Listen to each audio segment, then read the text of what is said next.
మాకేం ఏ రాజకీయ పార్టీతో సంబంధం లేదు. ఓకే. ఓ బీసీ నాయకునిగా, ఓ బీసీ విద్యార్థి సంఘం రాష్ట్ర అధ్యక్షునిగా బీసీలకు కులగణన నేను చెయ్యను కాక చెయ్యను పో అని బీజేపీ చెప్పింది. ఓకే. ఇవాళ కేసీఆర్ కుటుంబాన్ని చూస్తే వాళ్ళ పార్టీలో ఎవరైతారు? కేసీఆర్, కేటీఆర్, తర్వాత హరీష్ రావు, తర్వాత కవిత. ఓకే. అంటే అక్కడ కూడా బీసీలకు స్కోప్ లేదు కదా. అట్లాంటప్పుడు బీసీలకు మేము 42% రిజర్వేషన్లు కల్పిస్తాం అని మా హక్కుల కోసం ముందరకు వచ్చినప్పుడు, మేము ఓ పార్టీ ముందరకు వచ్చినప్పుడు దాన్ని ఆదరించకపోతే మీ బీసీలకు చేస్తున్నప్పుడు కూడా మీరు ఓన్ చేసుకోలేదు కదా అనే క్వశ్చన్ వస్తుంది కదా. అట్లాంటప్పుడు చేసేవాడిని మనం కొద్దిగా సపోర్ట్ చేద్దాం. అంటే ఇట్లా కూడా అనుకోవచ్చు కదా, బీజేపీకి బీఆర్ఎస్ కు ముందే తెలుసు ఇది సాధ్యం కాని హామీ, కాంగ్రెస్ కు తెలుసు కానీ ఈ బీసీలను వాడుకుందామని అనుకుంటేమో. ఇప్పుడు కళ్యాణ్ గారు అంటే బీసీ సంఘం ఎట్లయిందంటే ఎలక్షన్స్ ముందు 2023 ఇది బీసీ సంఘమా లేదా కాంగ్రెస్ పార్టీనా అన్నట్టు అయిందనా ఒక దశలా.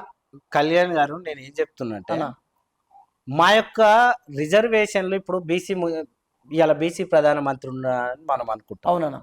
ఈ దేశంలో మొట్టమొదటి బీసీ ప్రధాని అయిండు, బీసీలకు న్యాయం జరుగుతుందని మనం ఆశించినాం. ఇవాళ బీసీ ప్రధానమంత్రి ఉండి కూడా ఇవాళ కేంద్రంలో ఒక బీసీలకు ప్రత్యేక మంత్రిత్వ శాఖ లేదు. ఇవాళ ఈ దేశంలో 60% పైగా జనాభా బీసీలు, కానీ ఒక్క మంత్రిత్వ శాఖ లేదు.